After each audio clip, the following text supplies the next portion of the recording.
Miss Marple and the Village Post Office Puzzle, narrated by Edward from Warm Pages. It's so lovely to have you here with us tonight. There's something quite special about the way these mysteries bring together listeners from all corners of the world. If you want, share in the comments where you're joining us from, and don't forget to subscribe for a brand new mystery every day. Now wrap yourself in a blanket or pour a cup of tea, and let's uncover the puzzle together. Chapter 1. Stamps, savings books and a dusting of snow. The first flakes of snow were beginning to fall as Miss Jane Marple pushed open the heavy wooden door of St Mary Mead Post Office. The little bell above the entrance gave its familiar tinkle, a sound that had announced the arrival of villagers for more than 40 years.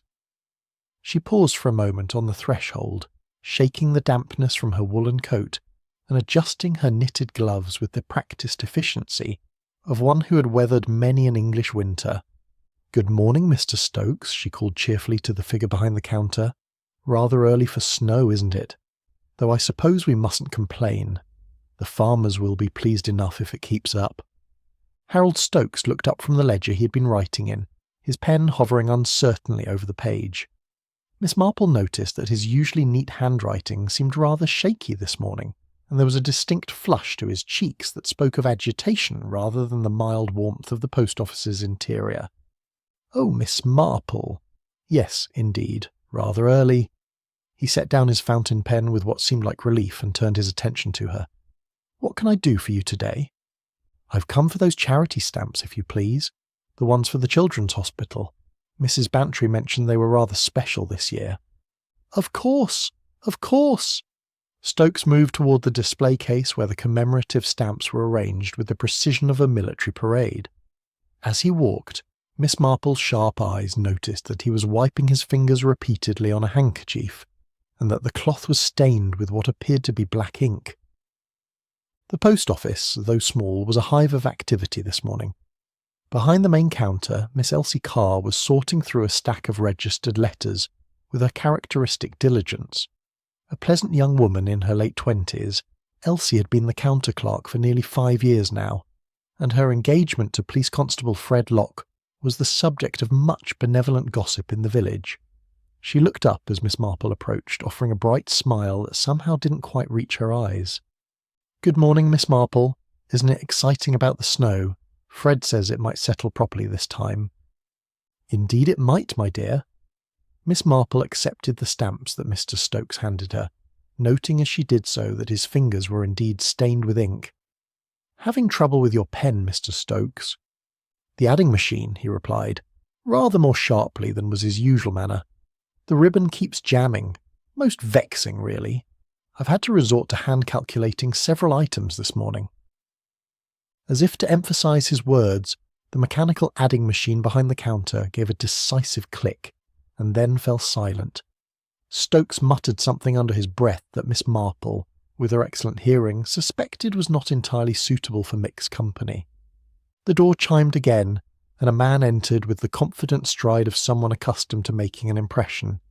He was perhaps 45, with carefully groomed dark hair and the sort of clothes that suggested prosperity without ostentation. This, Miss Marple surmised, must be Mr. Neville Bryce, the travelling stamp dealer whom she had heard was visiting the village. "Good morning, Stokes," Bryce said, his voice carrying the cultured tones of someone who had attended the right schools. "I trust you've given some thought to our conversation yesterday evening?" Harold Stokes's colour deepened. "Indeed I have, Mr. Bryce. Though I must say, I'm still somewhat hesitant about the whole business." "Perfectly understandable," Bryce replied smoothly. "A collection of such quality deserves careful consideration. Perhaps we might discuss it further this afternoon. I have some additional documentation that might interest you." Miss Marple, while appearing to examine her stamps with the absorbed attention of someone checking for printing errors, was listening with the acute interest that had served her well in understanding the complexities of village life. She had heard whispers that Harold Stokes was something of a philatelist, though he had always been rather secretive about his hobby. The presence of a professional dealer suggested that his collection might be more valuable than anyone had suspected.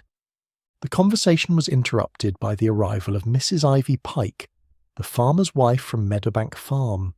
She was a substantial woman in her 50s, with the weathered hands and no-nonsense manner of someone who had spent her life dealing with livestock and the vagaries of agricultural finance. "Morning all," she said, stamping her boots on the mat with rather more force than was strictly necessary. "Any word on my money order, Mr. Stokes? Those calves won't wait forever, and the seller's getting impatient." "I'm afraid not yet, Mrs. Pike. These things take time, you know. International transfers are never as swift as one might wish." £500, Mrs. Pike muttered. "You'd think they could manage to move £500 from London to St. Mary Mead without taking a scenic tour of the continent." Miss Marple's eyebrows rose slightly. £500 was a considerable sum, particularly for the purchase of cattle. She filed this information away with the same methodical care she employed when cataloguing the varieties of roses in her garden. As Mrs. Pike continued her good-natured grumbling about the inefficiencies of the postal system, young Billy Moss appeared at the counter window. The telegram boy was perhaps 16, with the sort of eager face that suggested he found the world endlessly fascinating. His bicycle could be seen through the window, propped against the post office wall despite the falling snow. "Any telegrams for delivery, Mr. Stokes?" Billy inquired, his voice carrying the enthusiasm of youth. "I've got time before my dinner, and the weather's not so bad yet." "Nothing at the moment, Billy. Though there might be something later. Those new telegraph wires they've been installing seem to generate more sparks than messages some days." Billy's face lit up with interest. "Oh, I do like to watch the sparks on the wires, Mr. Stokes, especially in the evening when it's getting dark. You can see them dancing like little blue flames." "Can you indeed?" Miss Marple asked gently. "How very observant of you, Billy. I imagine you notice all sorts of interesting things during your rounds." The boy beamed at her attention. "Oh yes, Miss Marple. Just last week I saw a barn owl hunting in broad daylight, and yesterday evening I watched Mr. Bryce here walking around the back of the post office. He was looking at the parcel hatch, very interested, like." An almost imperceptible tension seemed to settle over the room. Neville Bryce's smile remained perfectly in place, but Miss Marple noticed that his hands, which had been resting casually on the counter, tightened slightly. "Indeed, young man, I was merely admiring the solid construction of the building. One doesn't often see such fine Victorian workmanship these days." "Oh, it's old, right enough," Harold Stokes said, seeming eager to change the subject. "Built in 1887, according to the cornerstone, though I sometimes think it shows its age. The heating system is temperamental, and the locks stick something dreadful in damp weather."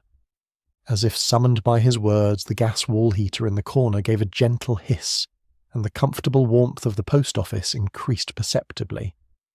Miss Marple made her purchases, exchanged pleasantries with Elsie Carr about the approaching wedding, and prepared to brave the increasingly steady snowfall.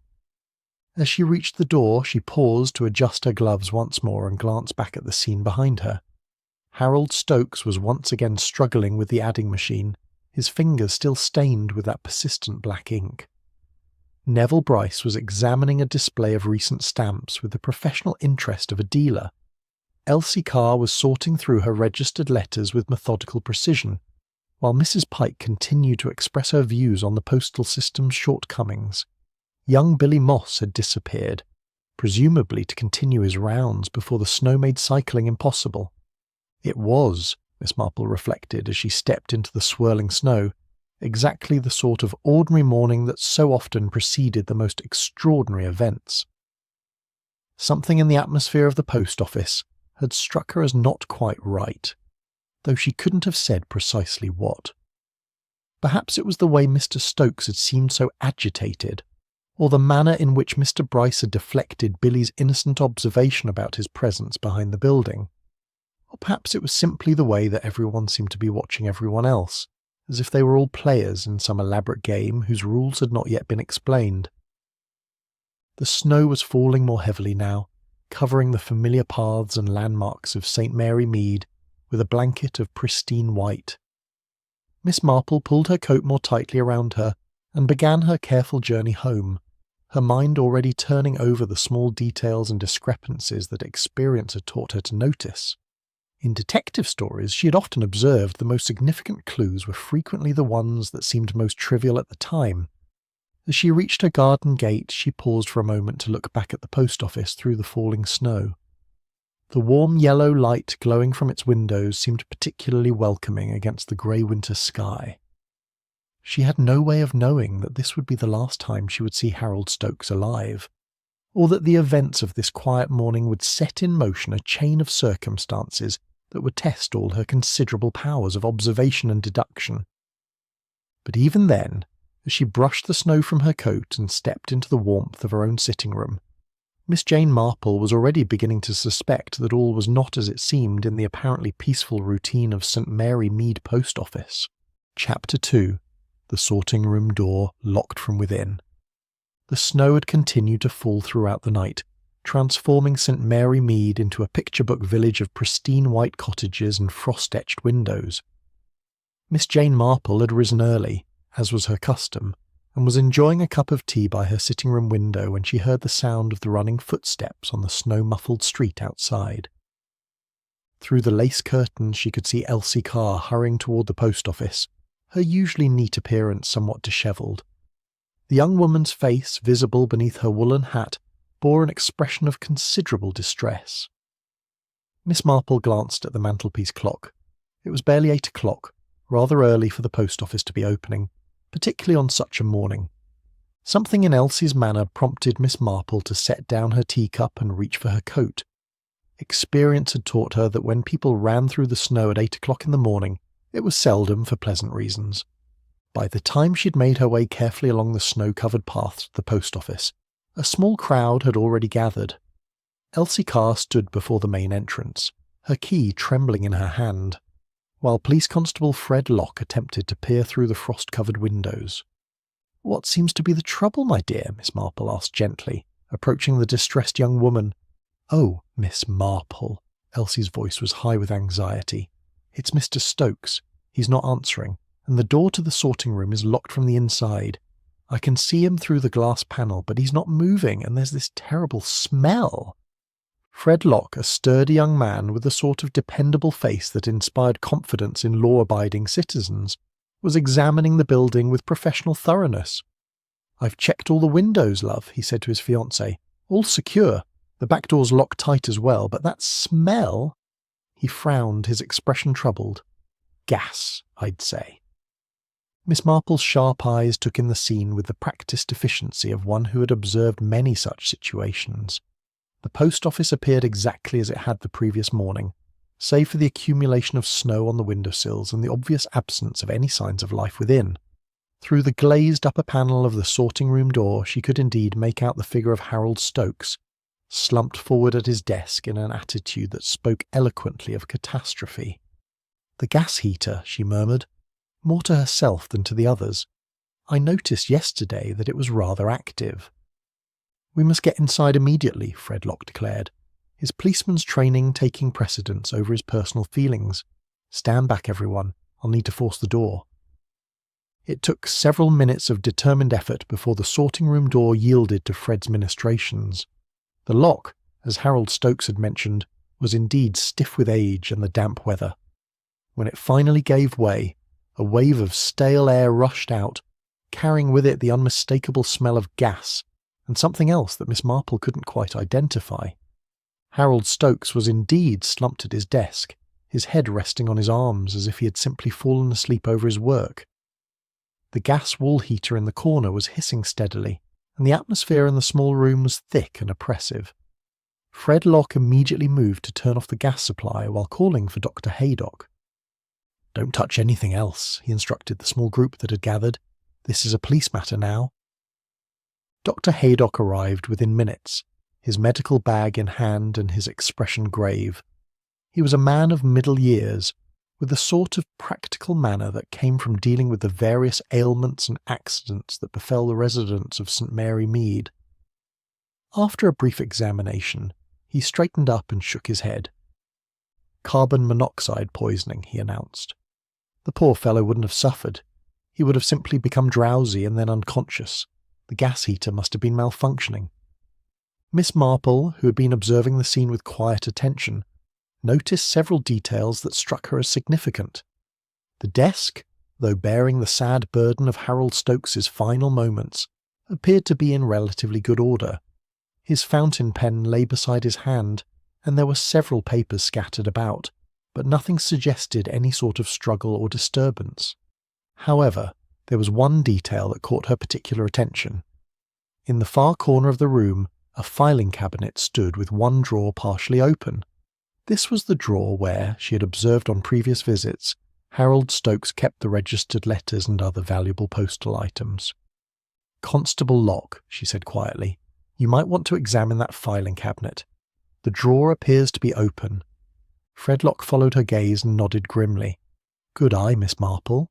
He moved carefully to the cabinet, being careful not to disturb the scene unnecessarily. "It's the registered letters drawer. Seems to be gaping open, though I can't tell if anything's missing without a proper inventory."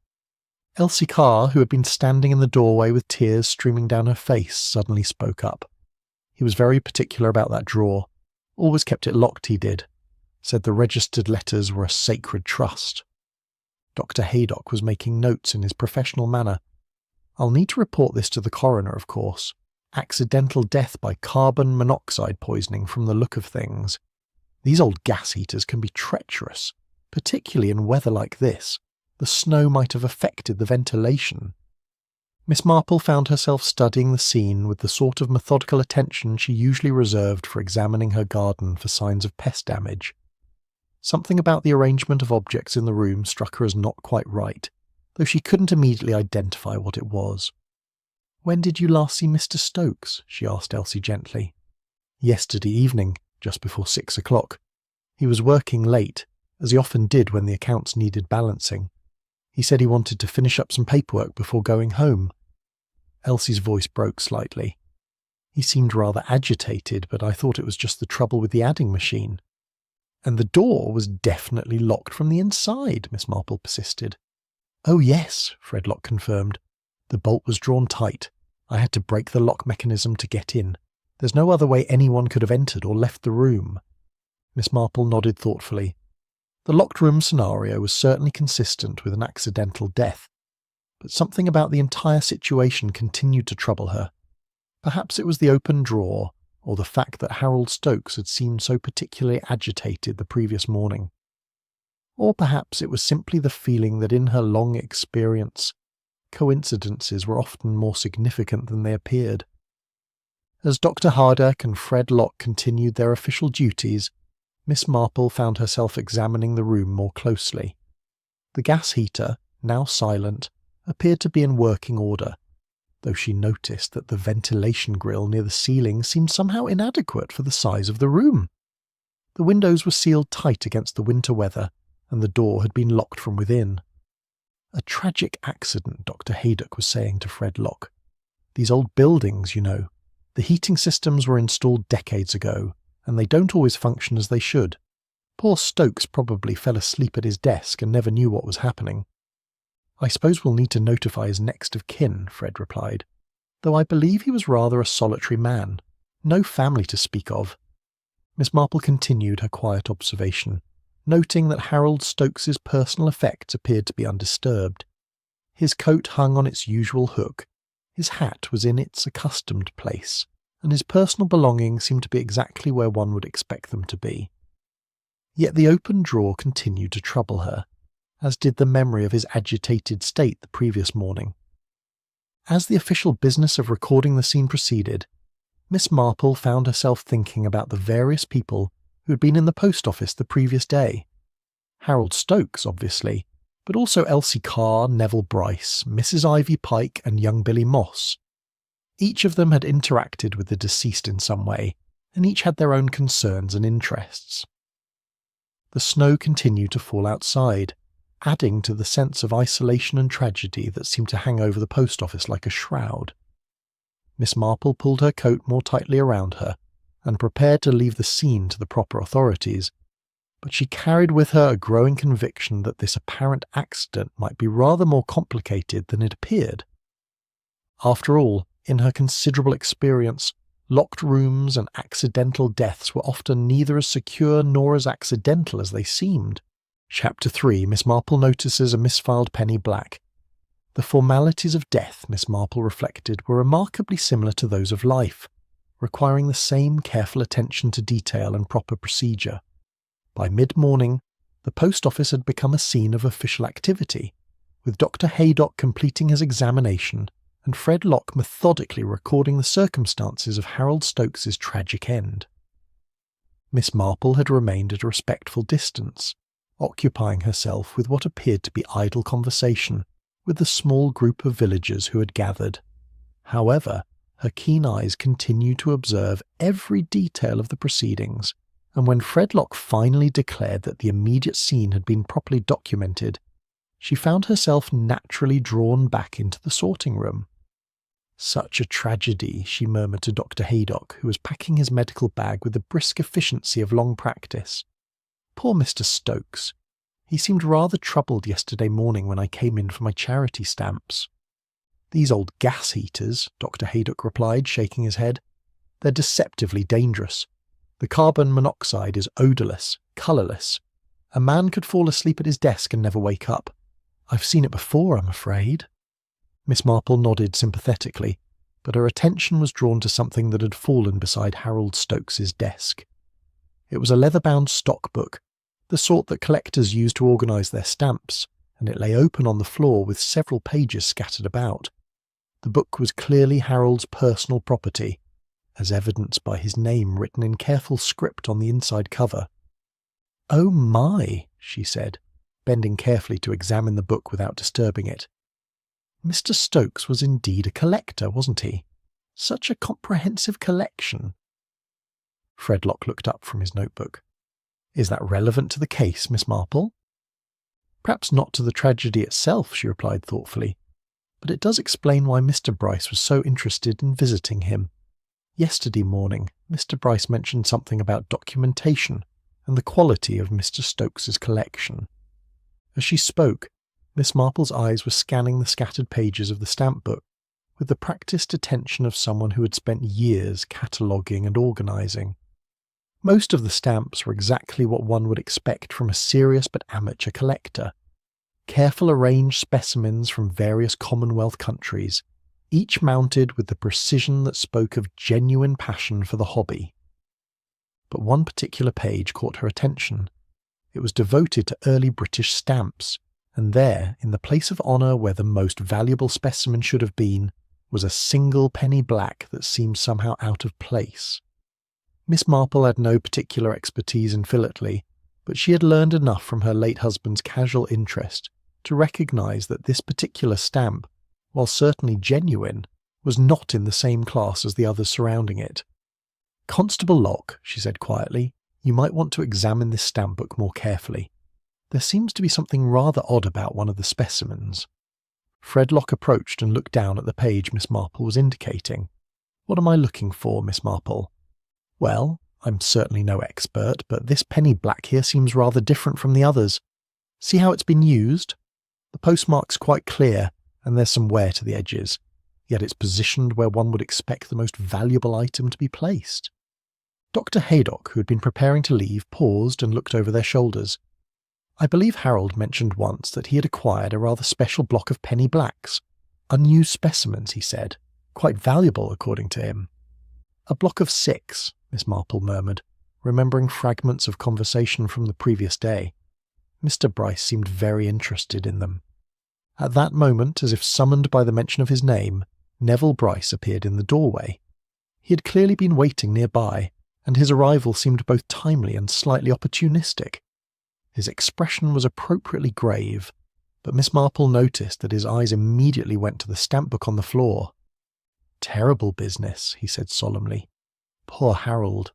I had hoped to conclude our business this morning, but now—" He shook his head sadly.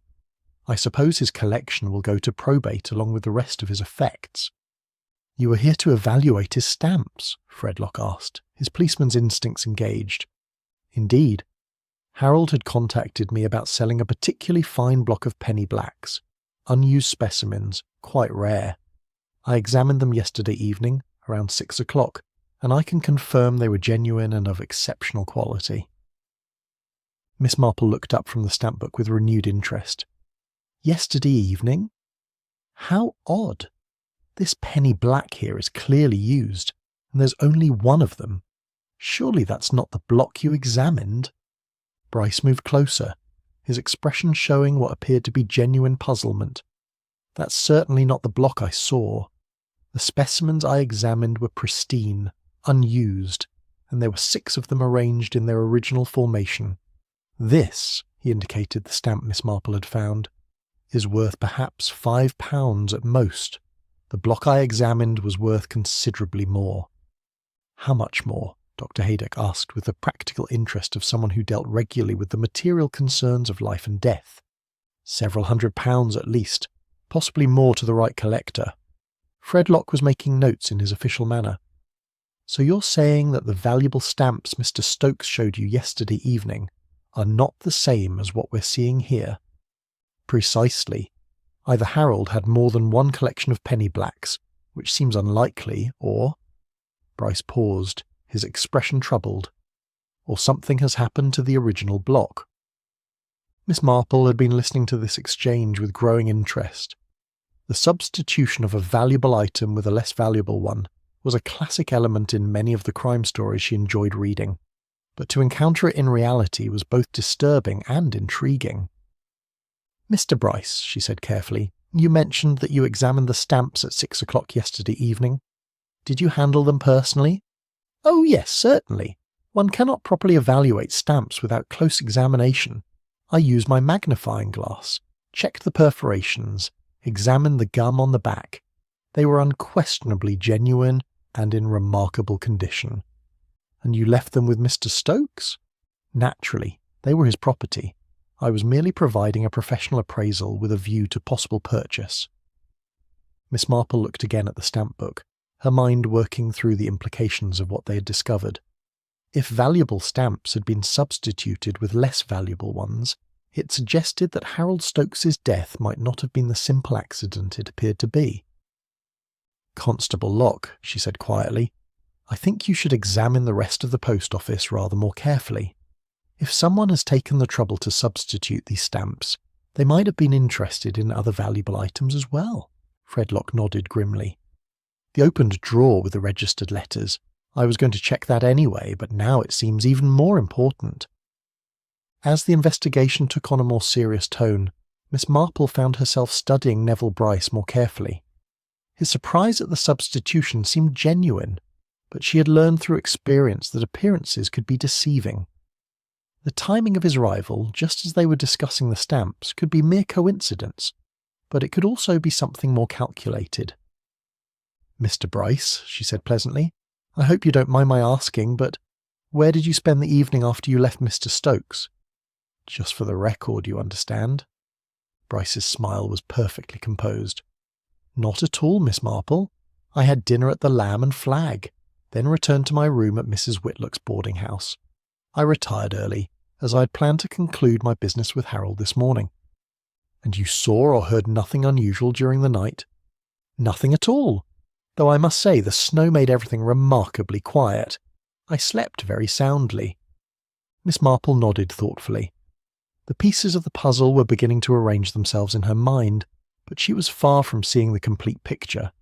The substituted stamps, the opened drawer, the locked room, and Harold Stokes's agitated state the previous morning all seemed to be connected, but the nature of that connection remained elusive. One thing, however, was becoming increasingly clear. What had initially appeared to be a tragic accident was beginning to look like something far more sinister. And if that were the case, then someone in St. Mary Mead was a very clever and very dangerous individual indeed. Chapter 4. 4 registered letters, but only 3 receipts. The discovery of the substituted stamps had transformed what Fred Locke had initially recorded as an unfortunate accident into something requiring considerably more investigation. Miss Marple observed with quiet satisfaction that the young constable was approaching his duties with the thoroughness that his training demanded, even if the circumstances were rather more complex than the usual run of village disturbances. "Right then," Fred said, consulting his notebook with official gravity, "if someone has interfered with Mr. Stokes's stamp collection, we need to determine what else might have been taken. Miss Carr, you mentioned that drawer contained registered letters." Elsie Carr, who had been standing quietly in the corner dabbing at her eyes with a handkerchief, nodded miserably. Yes, Constable Locke. Mr. Stokes was very particular about the registered post. He always said it was a sacred trust, and he kept meticulous records of every item. Then we'd better have a look at those records, Fred replied, moving toward the filing cabinet with the open drawer. Miss Marple positioned herself where she could observe both the contents of the drawer and the reactions of those present. It was remarkable, she reflected, how much one could learn simply by watching people's faces when unexpected information came to light. Fred Locke removed a leather-bound ledger from the filing cabinet and opened it on Harold Stokes's desk, being careful not to disturb the other papers scattered about. The ledger was exactly what one would expect from a man of Harold's methodical nature, each entry written in his careful handwriting, with columns for date, sender, addressee, and the signature of the recipient upon collection. "Let me see," Fred murmured, running his finger down the most recent entries. Yesterday's registered post. Here we are. 4 items logged in from London. He looked up at the group. 4 letters, all from various firms in the city. "And how many are still in the drawer?" Miss Marple asked gently. Fred counted the remaining envelopes carefully. 3, so 1 has been collected, presumably by the intended recipient. "Or taken," Neville Bryce observed grimly. "If someone was willing to substitute stamps, they might well have been interested in registered mail as well." Elsie Carr suddenly gave a small cry of distress. "Oh, one of those letters was for me, from my aunt in London. She'd written to say she was sending a small inheritance that had come to her from a distant relative. Nothing grand, you understand, but enough to help with the wedding expenses." Fred Locke looked down at the ledger entries with renewed interest. Here it is. Carr, E., logged in at, let me see, 4:30 yesterday afternoon, but there's no signed receipt. "Because I never collected it," Elsie said, her voice rising with anxiety. "I was planning to pick it up this morning when I came to work. Mr. Stokes said it would be perfectly safe in the drawer overnight." Miss Marple studied the ledger entry with the careful attention she usually reserved for examining her seed catalogues. Something about the writing struck her as peculiar, though she couldn't immediately identify what it was.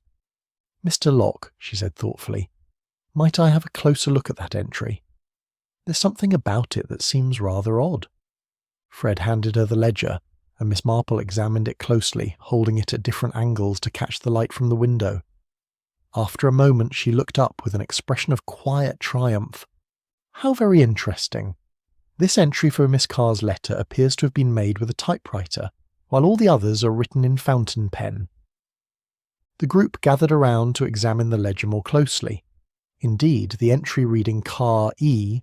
was clearly typed, standing out distinctly from Harold Stokes's careful handwriting in the surrounding entries. "But Mr. Stokes didn't have a typewriter," Elsie protested. "He always said they were noisy, modern contraptions that had no place in a proper post office." "Then someone else made that entry," Fred Locke concluded grimly. "Someone who wanted it to appear that Miss Carr had collected her letter."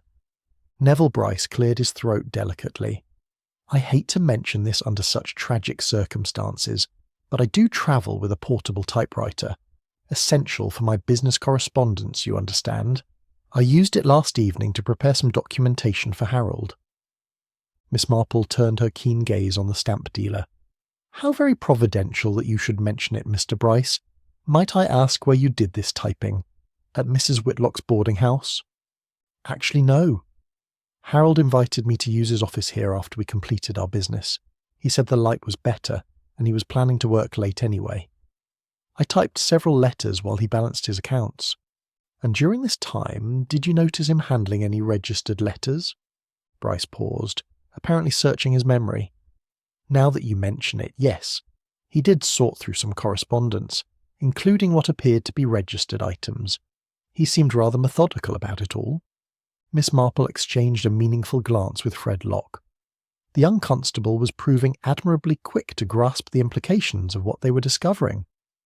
"So," Fred said slowly, "someone used Mr. Bryce's typewriter to make a false entry in the ledger, suggesting that Miss Carr had collected her letter, when in fact she had not. Which means," Miss Marple added quietly, "that someone else took the letter.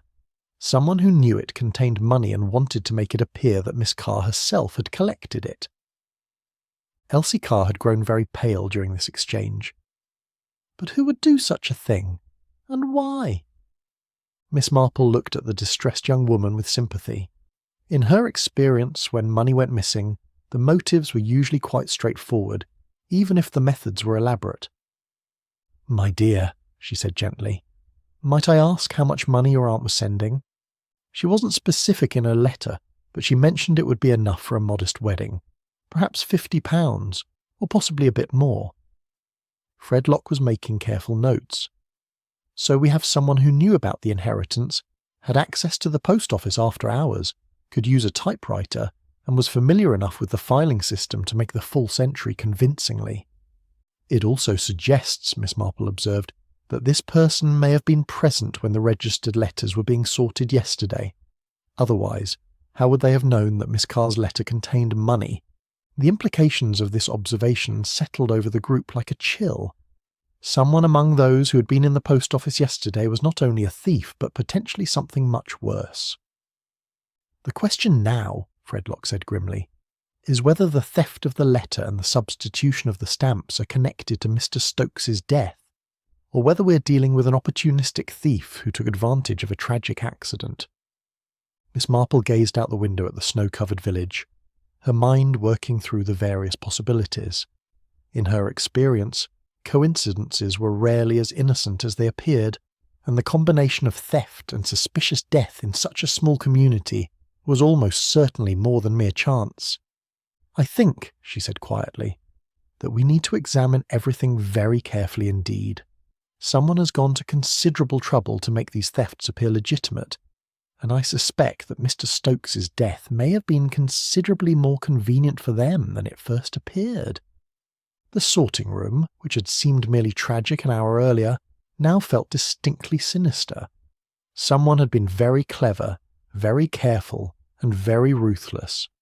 The question was, who among the apparently innocent residents of St. Mary Mead was capable of such calculated deception?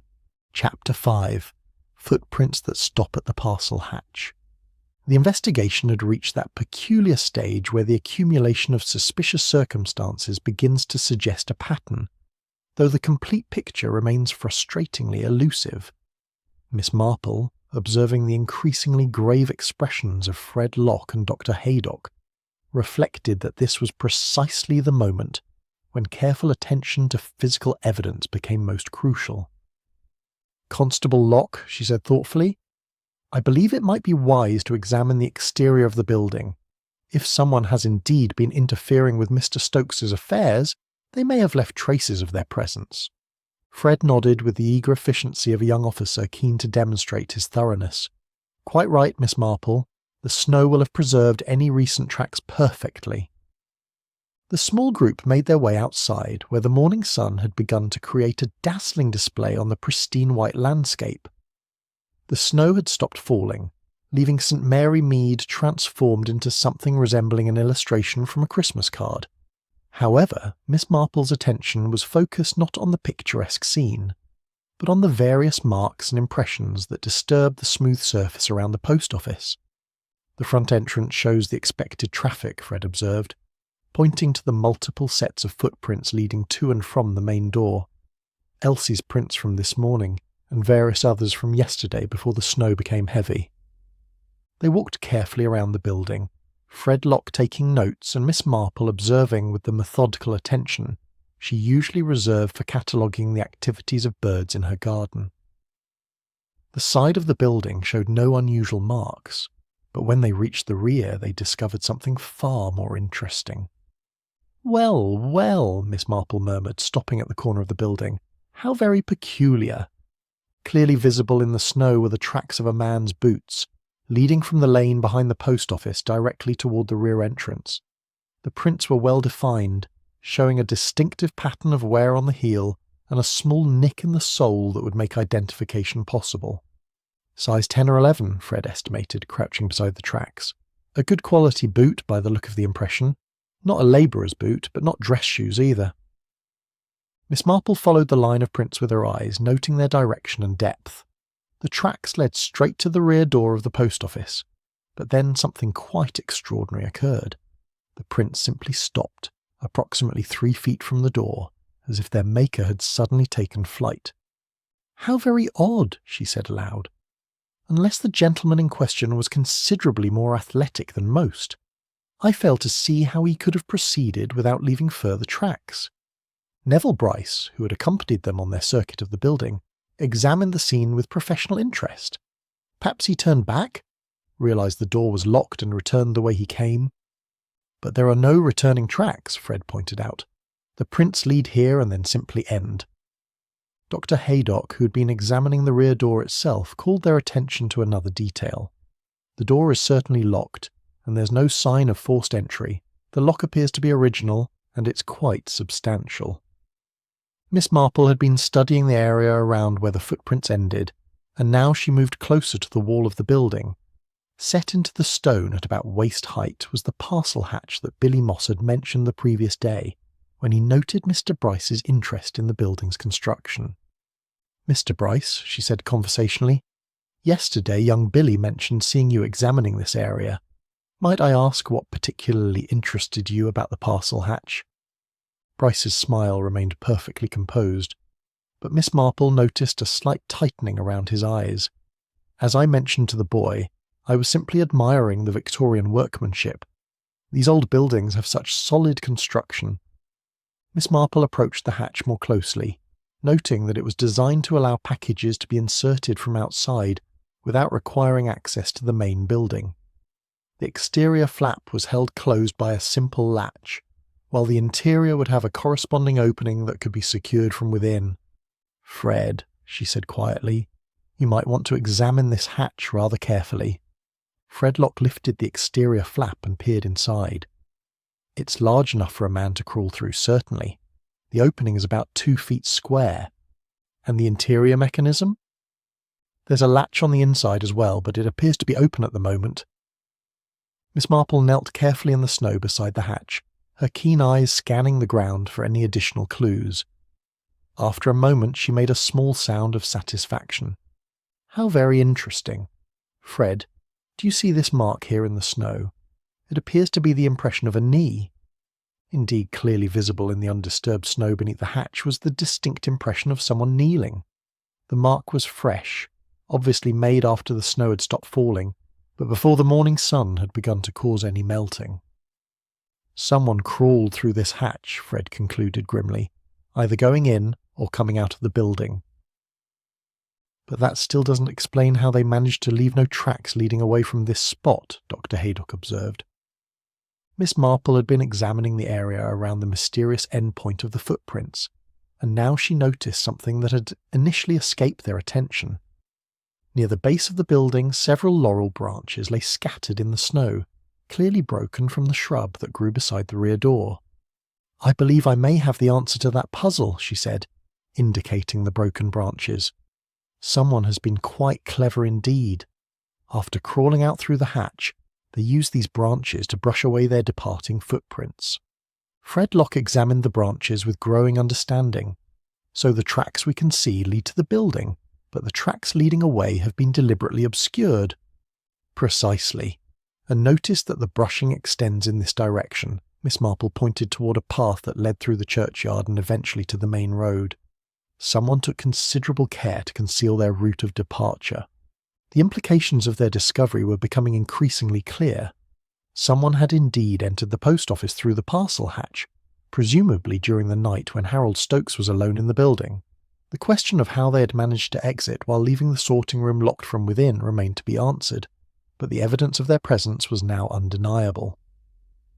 "Mr. Bryce," Miss Marple said pleasantly, "I wonder if you might show us your boots. Simply for purposes of elimination, you understand." Bryce's composure faltered slightly, but he lifted his foot obligingly. His boot was indeed of good quality, approximately the right size, and showed a pattern of wear that could well match the prints they had discovered. "Of course," he said smoothly. "I imagine several men in the village wear similar boots. It would be quite impossible to make a definitive identification based on such general characteristics." "Quite true," Miss Marple agreed amiably. though I notice your boots appear to be rather wet, which is interesting given that you mentioned spending the evening indoors." "I walked here from Mrs. Whitlock's this morning," Bryce explained. "The snow is quite deep in places."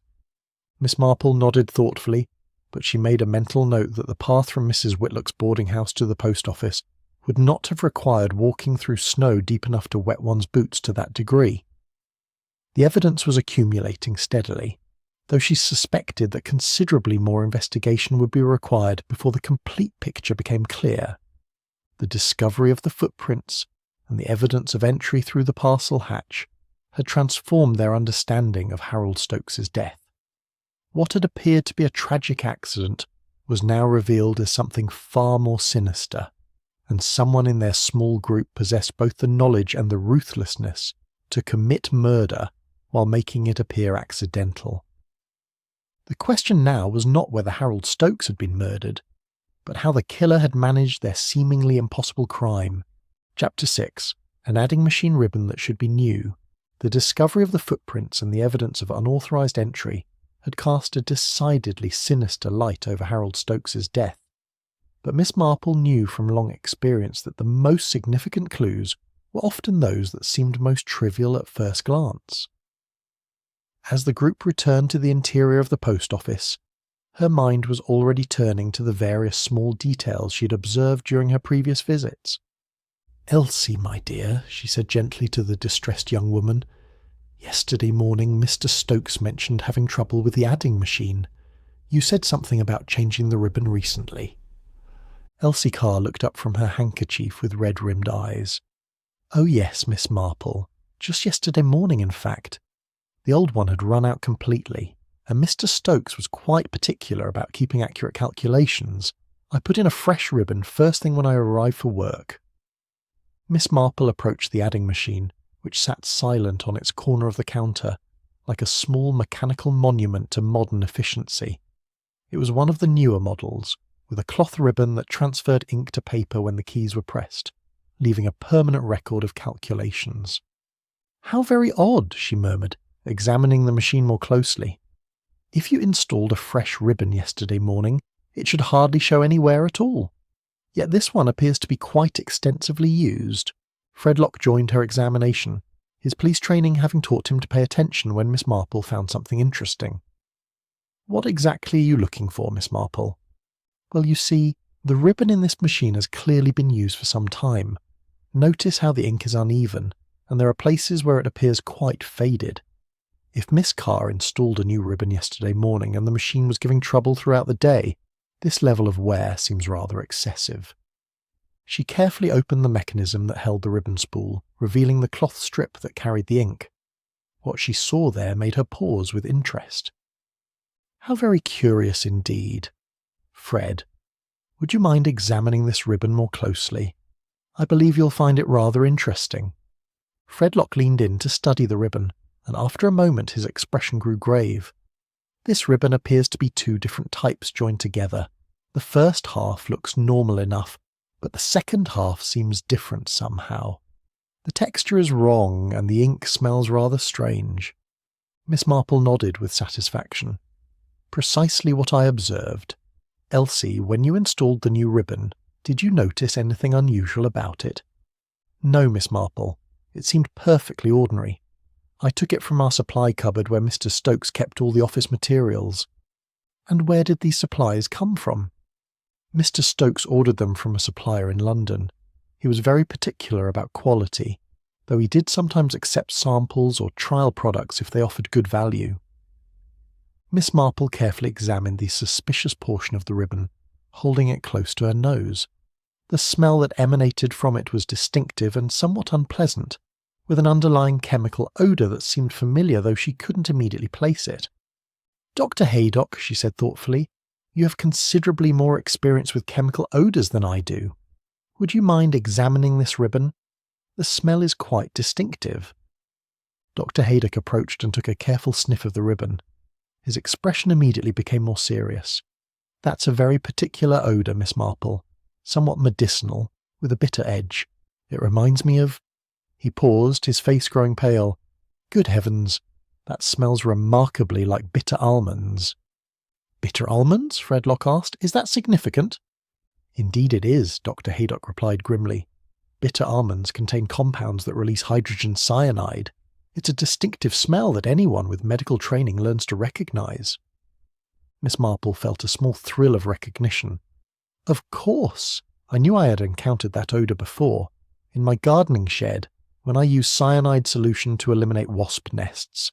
The smell is quite unmistakable once you know it. The implications of this discovery began to sink in for everyone present. If the adding machine ribbon had been treated with some form of cyanide compound, and if Harold Stokes had been working with the machine during his final hours, it suggested a method of poisoning that was both clever and virtually undetectable. But how would cyanide on a ribbon affect Mr. Stokes? Elsie asked, her voice trembling. Surely he wouldn't have touched it directly. Miss Marple was examining the adding machine more carefully, paying particular attention to its position relative to the gas heater in the corner of the room. I don't believe direct contact was the intention, my dear.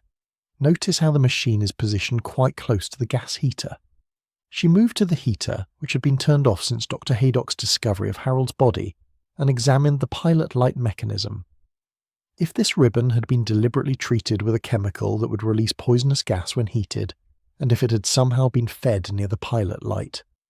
The heat would cause the chemical to vaporize, Dr. Haydock finished, his medical knowledge filling in the terrible details, creating a deadly gas that would be released into the enclosed room. Fredlock was taking careful notes, his expression increasingly grim.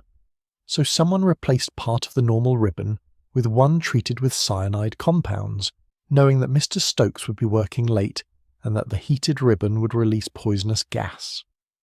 It would explain the locked room, Miss Marple observed. Mr. Stokes would have been overcome gradually, without ever realizing he was in danger. By the time the gas reached a lethal concentration, he would have been too weak to call for help or leave the room. Neville Bryce, who'd been unusually quiet during this examination, finally spoke up. This is all very ingenious theorizing, but surely it's rather far-fetched. How would anyone know enough about chemistry to devise such an elaborate method? Miss Marple turned her keen gaze on him. An excellent question, Mr. Bryce. It would indeed require someone with considerable knowledge of both chemistry and Mr. Stokes's working habits. Someone who knew he would be working late with the adding machine, and who had access to both the machine and chemical supplies. It also suggests, Dr. Haydock added, someone who wanted Mr. Stokes's death to appear accidental. Carbon monoxide poisoning from a faulty heater would be the obvious conclusion, and without careful examination the true cause might never have been discovered. The adding machine, which had seemed like such an innocent piece of office equipment, now appeared far more sinister. Miss Marple reflected that it was remarkable how everyday objects could be transformed into instruments of murder by someone with sufficient knowledge and malice. Fred, she said quietly, I believe we need to examine Mr. Stokes's supply cupboard very carefully. If someone substituted a treated ribbon for the normal one, there may be other evidence of their preparations. As they prepared to expand their investigation, Miss Marple found herself thinking about the increasing complexity of the crime they were uncovering. The substituted stamps, the stolen letter, the false ledger entry, and now the poisoned ribbon all suggested a plan of considerable sophistication. Someone had wanted Harold Stokes dead, but they had also wanted to profit from his death while ensuring that their crime went undetected. The question now was whether they were dealing with a single perpetrator or multiple individuals working together. Either way, the residents of St. Mary Mead were harbouring someone far more dangerous than any of them had suspected. Chapter 7. Mid-evening sparks on the telegraph wire. The investigation had reached that point where the accumulation of evidence begins to form a pattern, though the complete picture remained tantalizingly just beyond reach. Miss Marple, observing the increasingly complex web of clues they had uncovered, reflected that the most successful criminals were often those who understood that the devil was indeed in the details. As Fredlock carefully documented their findings about the poisoned ribbon, Miss Marple found herself thinking about young Billy Moss and his keen eye for unusual occurrences. In her experience, children often noticed things that adults missed, partly because they had not yet learned to dismiss the unusual as unimportant. Constable Locke, she said thoughtfully. I believe it might be worthwhile to speak with Billy Moss again. Yesterday he mentioned seeing sparks on the telegraph wires, which struck me as rather odd at the time. Sparks on the wires, Dr. Haydock asked. That sounds potentially dangerous. Indeed it does. Billy seemed quite fascinated by the phenomenon, which suggests it was unusual enough to capture his attention. Fred Locke consulted his watch. Billy should be making his afternoon rounds about now. Shall I send for him? If you would be so kind. I have a feeling that his observations may prove more significant than they initially appeared. While they waited for Billy to arrive, Miss Marple continued her methodical examination of the post office. Every detail seemed potentially relevant now that they understood they were dealing with a carefully planned murder rather than an unfortunate accident. Billy Moss appeared within minutes, his bicycle propped against the post office wall, and his young face bright with curiosity about the unusual activity surrounding his usual workplace. You wanted to see me, Constable Locke? He asked eagerly. Is it about poor Mr. Stokes? Terrible thing, that. Mother says it's a lesson about the dangers of old gas heaters. Billy, Miss Marple said gently, yesterday you mentioned seeing blue sparks on the telegraph wires. Could you tell us more about that? When exactly did you see them, and where? Billy's face lit up with enthusiasm. Oh yes, Miss Marple. It was quite spectacular, really. About 8 o'clock last evening, just as it was getting properly dark, I was cycling back from delivering Mrs. Henderson's telegram about her sister's arrival, and I saw these bright blue sparks dancing along the wire that runs behind the post office. 8 o'clock? Fred Locke made a note. Are you certain of the time? Oh yes, sir. The church bells had just chimed the hour, and I remember thinking how pretty the sparks looked against the dark sky. Like tiny blue flames they were. Miss Marple exchanged a meaningful glance with Fred Locke. 8 o'clock would have been well after the post office's normal closing time, when Harold Stokes would have been alone in the building working on his accounts. Billy, she continued, in your experience with telegraph operations, is it normal to see such sparks on the wires? Oh no, Miss Marple. Never seen anything like it before. The telegraph operator at the railway station told me once that sparks only appear when there's something wrong with the line, or when someone's interfering with the connection. Interfering how? Well, he said that if someone connects the wire to the ground, it can cause sparks and disrupt the normal operation. He called it earthing the line, though I'm not quite sure what that means.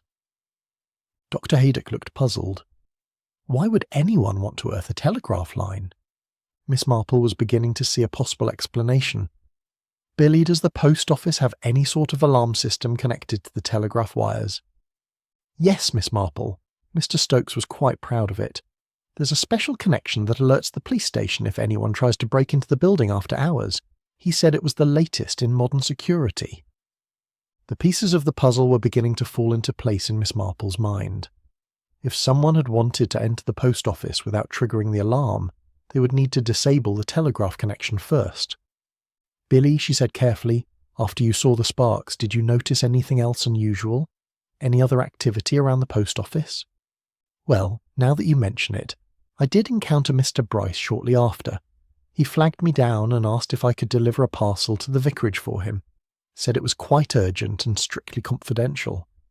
Neville Bryce, who had been listening to this exchange with apparent interest, suddenly looked uncomfortable. Ah, yes. I had promised to send some documentation to the vicar regarding a stamp collection he was considering selling. Time-sensitive matter, you understand. And did you deliver this parcel, Billy? Miss Marple asked. Oh yes, Miss Marple. Took it straight to the vicarage, just as Mr. Bryce requested, though I must say it seemed rather light for something so important. Fred Locke was making careful notes. Billy, can you describe this parcel? Size, weight, anything distinctive about it? It was about the size of a book, wrapped in brown paper and tied with string. Nothing fancy about it, but as I said, it felt quite light, almost as if it were empty. Miss Marple felt a small thrill of understanding. Billy, what time did Mr. Bryce give you this parcel to deliver? Just after I saw the sparks, Miss Marple. Perhaps 10 minutes past 8 or thereabouts. And how long did it take you to reach the vicarage and return? About 20 minutes in total. The vicar wasn't in, so I left it with Mrs. Hartwell, his housekeeper. Miss Marple was rapidly calculating the timing. If Billy had seen the sparks at 8 o'clock, encountered Bryce shortly after, and spent 20 minutes delivering the parcel, he would have been away from the area during the crucial period when the murder was likely taking place. "Mr. Bryce," she said pleasantly, "might I ask what was in this urgent parcel that you sent to the vicar?" Bryce's composure was beginning to show signs of strain. "As I mentioned, documentation regarding a stamp collection. Rather technical material that wouldn't be of general interest." "I see. And did the vicar subsequently contact you about this documentation?" That is, the matter is still under consideration." Fredlock looked up from his notes. "Perhaps we should verify this with the vicar himself, and with Mrs. Hartwell, who received the parcel." "An excellent suggestion," Miss Marple agreed, "though I suspect we may find that the parcel contained nothing more than brown paper and string. It seems to me that its primary purpose was to ensure that Billy was absent from the area during a critical period." The implications of Billy's testimony were becoming clear to everyone present. Someone had deliberately earthed the telegraph line to disable the alarm system, then arrange for the one person most likely to observe unusual activity to be sent away on a spurious errand. "So," Fredlock said slowly, "someone planned this murder very carefully indeed. They disabled the alarm, ensured there would be no witnesses, and arranged for the death to appear accidental." "It also suggests," Miss Marple observed, "that our murderer was familiar with both the post office's security arrangements and Billy's habits as a telegram delivery boy. This was not the work of a stranger to our community." As the full scope of the crime's planning became apparent, Miss Marple found herself both impressed and appalled by the killer's attention to detail. Every aspect of the murder had been carefully orchestrated, from the poisoned ribbon to the disabled alarm to the convenient absence of potential witnesses. However, the very complexity of the plan was also its weakness. The more elaborate a deception, the more opportunities there were for small mistakes and inconsistencies. And Miss Marple was beginning to suspect that their murderer, for all their cleverness, had made at least one crucial error that would ultimately lead to their downfall. The question now was whether they could identify that error before the killer realized how much the investigation had uncovered. Chapter 8. A bank book written in invisible ink.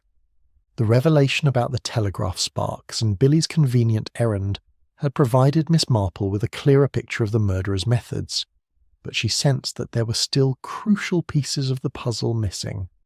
In her experience, crimes of such elaborate planning usually had motives that were equally complex, involving more than simple opportunistic theft. As Fredlock continued his methodical documentation of their discoveries, Miss Marple found herself observing the reactions of those present with renewed attention. Elsie Carr, in particular, seemed increasingly distressed, and not merely from grief over her employer's death. There was something in the young woman's manner that suggested she was struggling with knowledge that she was reluctant to share. "My dear," Miss Marple said gently, approaching Elsie with the sympathetic air of someone who understood the burdens that secrets could impose. "You seem particularly troubled. Is there something more about this dreadful business that you feel we should know?" Elsie looked up with tear-filled eyes, her hands twisting nervously at her gloves. "Oh, Miss Marple, I hardly know what to think. Everything seems so complicated, and I'm afraid I may have done something terribly wrong without realizing it." "Sometimes," Miss Marple observed kindly, "speaking about our troubles can help clarify them. What is it that concerns you so?" "It's about my savings account," Elsie said in a voice barely above a whisper. "I've been so worried about it lately, and now with all this talk about missing money and forged entries, I'm frightened that someone might think—" She trailed off, unable to complete the thought, but Miss Marple's sharp mind immediately grasped the implications. If Elsie had been having financial difficulties, it might provide a motive for the theft of her own inheritance letter, though it would hardly explain the elaborate murder of Harold Stokes. "My dear child," Miss Marple said soothingly, "I'm sure that whatever the difficulty, it can be explained quite reasonably. Perhaps you might show us your savings book. It might help put your mind at ease." Elsie fumbled in her handbag and produced a small official-looking booklet. However, as she handed it to Miss Marple, The older woman noticed that one of the pages appeared to be missing, torn out quite recently by the look of the ragged edge. "Oh," Elsie said, noticing Miss Marple's observation. "I seem to have torn a page. How careless of me. I was looking through it yesterday evening trying to understand my balance, and the page must have caught on something." Miss Marple examined the remaining pages of the savings book with interest. The entries appeared to be quite normal, showing regular deposits of Elsie's modest salary and occasional small withdrawals. However, there was something about the most recent entries that struck her as peculiar. "Elsie," she said thoughtfully, "these recent entries seem rather faint. Are you certain they were made with the same pen as the earlier ones?" Well, I suppose different bank clerks might use different pens," Elsie replied uncertainly. Miss Marple had been absently handling her own gloves during this conversation, and now she noticed that Elsie had dropped one of hers near the post office counter. As she bent to retrieve it, she noticed something unusual about the glove's interior. There appeared to be a piece of paper tucked inside, and it looked remarkably like the missing page from Elsie's savings book. "My dear," she said, holding up the glove, "I believe you've inadvertently left something in your glove." Elsie's face went white as Miss Marple carefully extracted the folded page. It was indeed the missing page from the savings book, but what made it truly interesting was that the entries on it appeared to be completely blank. "How very curious," Miss Marple murmured, holding the page up to the light. "This page appears to have no entries at all, yet it's clearly from your savings book." Dr. Haydock, who had been observing this exchange with professional interest, suddenly stepped forward. "Miss Marple, might I suggest we warm that page slightly? Sometimes invisible inks become visible when heated." "Invisible ink?" Fredlock asked. "Like children use for secret messages?" "Precisely, though the technique has more sophisticated applications as well. Lemon juice, for instance, becomes visible when heated, and there are various chemical preparations that work on the same principle." Miss Marple moved toward the fireplace in the corner of the post office, where a small coal fire was burning to supplement the heating. She held the page at a safe distance from the flames, allowing the warmth to gradually affect the paper. Slowly, as if by magic, writing began to appear on the previously blank page. The entries, when they became visible, told a story that was both surprising and deeply troubling. They showed a series of substantial withdrawals from Elsie's account over the past several months, amounts that far exceeded her normal modest transactions. "Good heavens," Dr. Haydock said, reading over Miss Marple's shoulder. "These withdrawals total nearly £100. That's a considerable sum for someone on a clerk's salary." Elsie had collapsed into a chair, her face buried in her hands. "Oh, what's the use of hiding it any more?" she sobbed. "Yes, I took the money. But I was going to replace it all with my aunt's inheritance. Mr. Bryce promised me such wonderful returns on his investment scheme, and I thought I could make enough to pay back what I'd borrowed and still have money for the wedding." The confession hung in the air like an accusation, but Miss Marple found herself studying the distraught young woman with something approaching sympathy rather than condemnation. "My dear," she said gently, "I think you'd better tell us the whole story. When did Mr. Bryce first approach you about this investment opportunity?" "It was several months ago," Elsie replied, her voice muffled by tears. "He said he had connections with stamp dealers in London who were making enormous profits. He showed me letters from investors who claimed to have doubled their money in just a few weeks." "And you believed these claims?" "I wanted to believe them. Fred and I had been saving for our wedding for so long, and the money was coming in so slowly. Mr. Bryce made it sound so easy, so certain." And Fredlock, who had been listening to this revelation with growing dismay, moved to comfort his fiancée. "Elsie, love, why didn't you tell me? We could have managed without his schemes." "I was so ashamed," she whispered.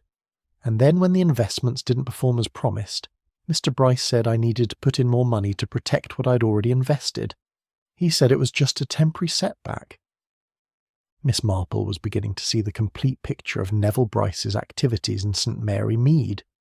The stamp dealing was merely a cover for a more comprehensive swindling operation, one that had ensnared the vulnerable young clerk and led ultimately to murder, when Harold Stokes posed a threat to the scheme. "Elsie," she said carefully, "did Mr. Bryce know about your aunt's inheritance? Did you tell him that money was coming to help replace what you had taken?" "Yes," Elsie admitted. "I told him last week that I was expecting money from London that would allow me to cover the withdrawals from my savings account. He seemed very interested in the details." The motive for the theft of Elsie's inheritance letter was now clear, as was the reason for the false entry in the postal ledger. Bryce had intended to steal the money while making it appear that Elsie herself had collected it, thus covering his tracks while leaving her to bear the consequences of her unauthorised withdrawals. However, the murder of Harold Stokes still required explanation. Miss Marple suspected that the postmaster had discovered something about Bryce's activities that made him too dangerous to be allowed to live. "Mr. Bryce," she said, turning to face the stamp dealer directly, "I believe it's time you provided us with a more complete account of your business dealings in St. Mary Mead. The evidence suggests that your activities here have been considerably more extensive than you've led us to believe." Chapter 9. The Matchbox That Smelled of Almonds. Miss Marple's direct challenge to Neville Bryce had created a moment of tension that seemed to electrify the air in the post office. The stamp dealer's carefully maintained composure was beginning to show distinct cracks, and she could see the calculation in his eyes as he weighed his options. In her experience, this was often the moment when criminals either confessed or made a desperate attempt to maintain their deception. "I'm afraid I don't understand what you're implying, Miss Marple," Bryce said, though his voice lacked its earlier smoothness. "My business dealings have been entirely legitimate. If Miss Carr chose to invest unwisely, that's hardly my responsibility." Fred Locke had been listening to this exchange with growing suspicion, and now his police training asserted itself. "Mr. Bryce, I think we need to examine your belongings more thoroughly. You won't object to that, I'm sure, given the serious nature of these allegations." "Object? Of course not, though I fail to see what relevance my personal effects could have to this tragic accident." "Murder," Miss Marple corrected quietly. "We're no longer dealing with an accident, Mr. Bryce. The evidence of the poisoned ribbon, the disabled alarm, and the elaborate planning all point to deliberate murder." Bryce's travelling case sat near the counter where he had placed it upon entering that morning. It was an expensive leather valise of the sort favoured by prosperous businessmen, with brass fittings and a substantial lock that spoke of quality craftsmanship. "If you would open the case, please," Fred requested, though his tone suggested it was more of a command than a request. Bryce complied with apparent reluctance, producing a key from his waistcoat pocket and unlocking the case. Inside, the contents were neatly arranged with the precision one would expect from a professional traveller. Clothing, business papers, a portable typewriter, and various tools of the stamp dealer's trade. Miss Marple approached the open case with interest, her keen eyes scanning the contents for anything that might seem out of place. Most of the items were exactly what one would expect, but there was something about a small matchbox tucked among the stamp collecting supplies that caught her attention. "Might I examine that matchbox, Mr. Bryce?" she asked politely. "Certainly, though it's nothing more than what it appears to be." Miss Marple carefully lifted the matchbox from the case, immediately noticing that it seemed heavier than a simple box of matches should be. When she opened it, instead of matches, she found Harold Stokes's missing block of 6 penny black stamps, carefully cushioned in blotting paper. "How very interesting," she murmured, holding up the valuable stamps. "These appear to be the genuine specimens that you examined yesterday evening, yet they were found in your possession rather than where one would expect them to be among Mr. Stokes's effects." Dr. Haydock leaned in to examine the matchbox more closely. "That blotting paper has a very distinctive smell, Miss Marple, rather like the adding machine ribbon we examined earlier. Indeed, the bitter almond scent of cyanide was clearly detectable from the blotting paper that had been used to protect the stamps." Miss Marple held the box at arm's length, recognising the potential danger of the chemical residue. "Mr. Bryce," she said with deceptive mildness, "I believe you should explain how Mr. Stokes's most valuable stamps came to be in your possession, wrapped in blotting paper that has clearly been treated with cyanide solution." Bryce's face had gone pale, but he maintained his pose of injured innocence. "I have no idea how those items came to be in my case. Someone must have placed them there without my knowledge." "How unfortunate for you," Miss Marple replied, "though I suspect a chemical analysis of that blotting paper will prove most illuminating. You see, cyanide solution is commonly used by stamp collectors to remove hinge marks from valuable specimens.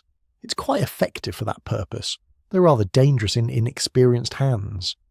Fredlock was making careful notes while Dr. Haydock examined the blotting paper with professional interest. "The concentration here seems quite high," the doctor observed. "Far more than it would be necessary for normal stamp cleaning." Miss Marple was beginning to see the complete picture of how the murder had been accomplished.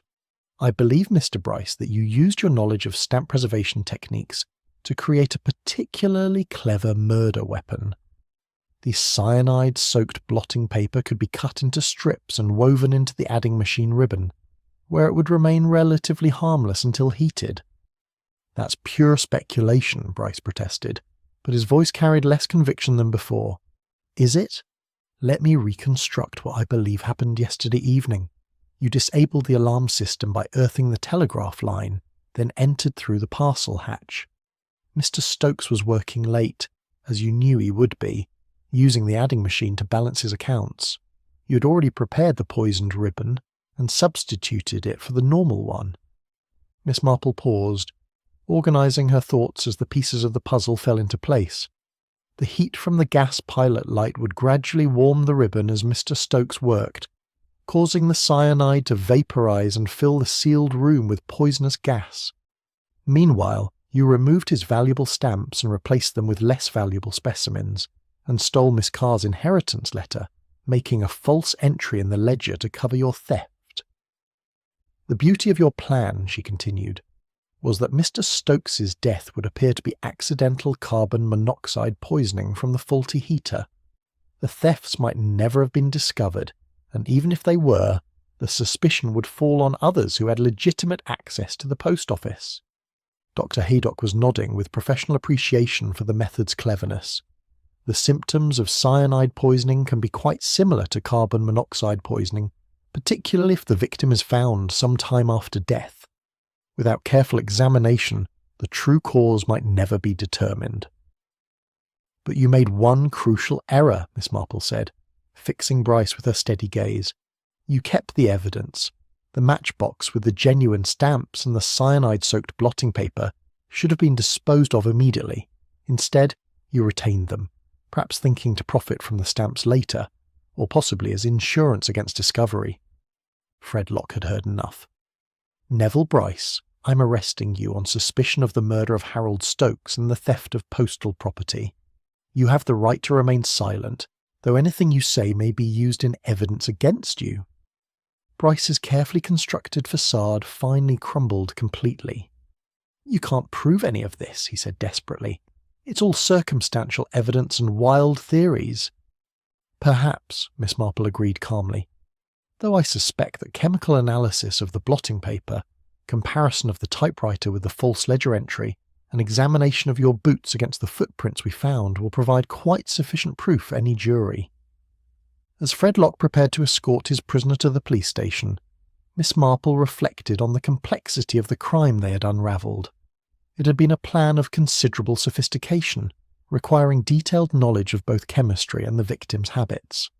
The fact that it had ultimately failed was due not to any lack of cleverness on the killer's part, but to the simple human tendency to retain trophies of success. In the end, Neville Bryce's greed had been his downfall.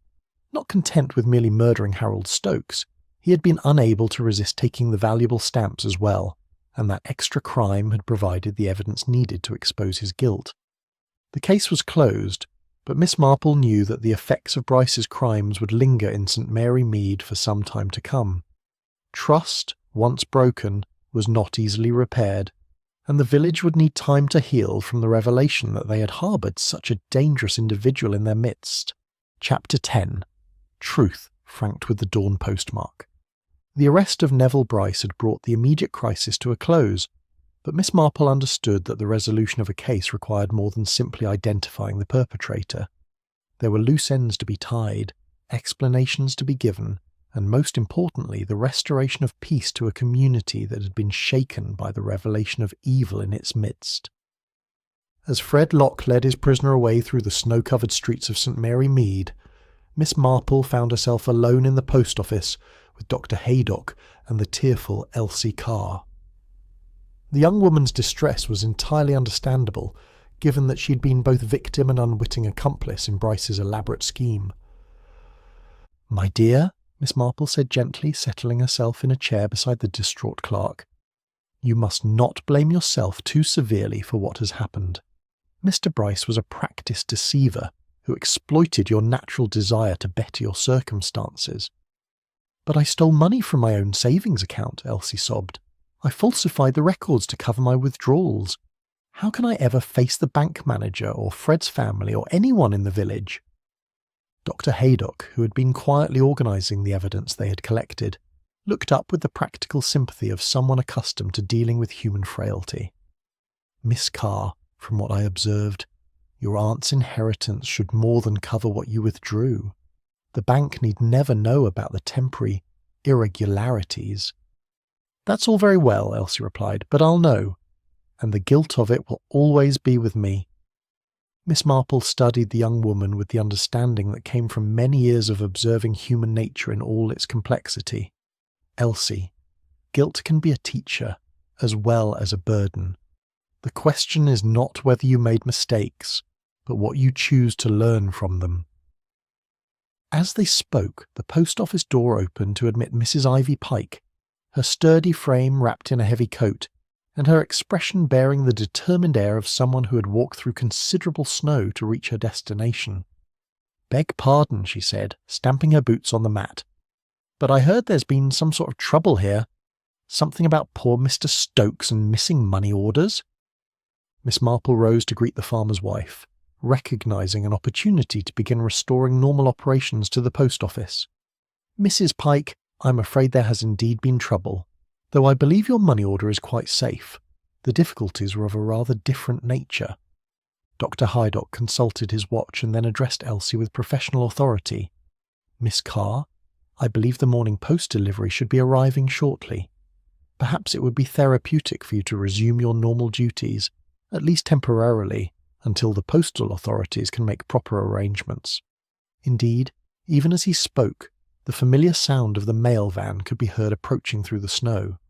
The driver, a cheerful man named Thompson, who had been making the St Mary Mead route for nearly 20 years, appeared at the door with his usual cargo of letters and parcels. "Morning all," he called out, apparently oblivious to the morning's dramatic events. "Got a good load today, including what looks like an international money order for Mrs Pike here." Mrs Pike's face brightened considerably. £500 from London. About time, I must say. Those calves won't wait forever, and the seller's been sending increasingly sharp telegrams about the delay. As Elsie mechanically sorted through the morning's delivery, Miss Marple observed the gradual return of routine to the post office. There was something comforting about the mundane business of stamps and letters and money orders, a reminder that life would continue despite the morning's revelations. Thompson, having completed his delivery, paused to chat as was his custom. "Heard there was some excitement here earlier. Police cars and such. Nothing too serious, I hope." "A most serious matter, I'm afraid," Miss Marple replied, "though justice has been served and the immediate danger is past." "Danger?" Thompson's eyes widened. "In St Mary Mead? Well, I never. Though I suppose even the quietest places can have their troubles." After Thompson's departure, Miss Marple found herself reflecting on the events of the past day and their broader implications. Neville Bryce's crimes had been made possible not just by his own cunning, but by the trust and innocence of the community he'd chosen to exploit. "Dr Haydock," she said thoughtfully, "I believe we should ensure that the authorities conduct a thorough investigation of Mr Bryce's background. I suspect that St Mary Mead may not have been his first target." "Already arranged," Dr Haydock replied. "Fred Locke was quite thorough in that regard. The police in London will be checking records of similar schemes in other communities." As the morning progressed, other villagers began to appear at the post office, drawn by rumours of the morning's events. Miss Marple took it upon herself to provide a carefully edited account of what had transpired, emphasizing Bryce's deception while being deliberately vague about the more sensational details. Mrs. Bantry arrived shortly before noon, her expression alive with curiosity. "Jane, my dear, the most extraordinary stories are circulating about stamp dealers and poison, and I don't know what else. Surely it can't all be true." "I'm afraid it's quite true, though perhaps not quite as dramatic as the village gossips would have it," Miss Marple replied. "Mr. Bryce proved to be a most dangerous individual, but he has been apprehended and will face justice." By early afternoon, the immediate crisis had been resolved in practical terms. Fredlock returned from the police station with confirmation that Bryce had been charged and would be held pending trial. The postal authorities had been notified and would send a temporary replacement for Harold Stokes. Most importantly, Elsie's inheritance had arrived safely, allowing her to restore her savings account without further consequences. As Miss Marple prepared to leave the post office, she paused to speak with Elsie one final time.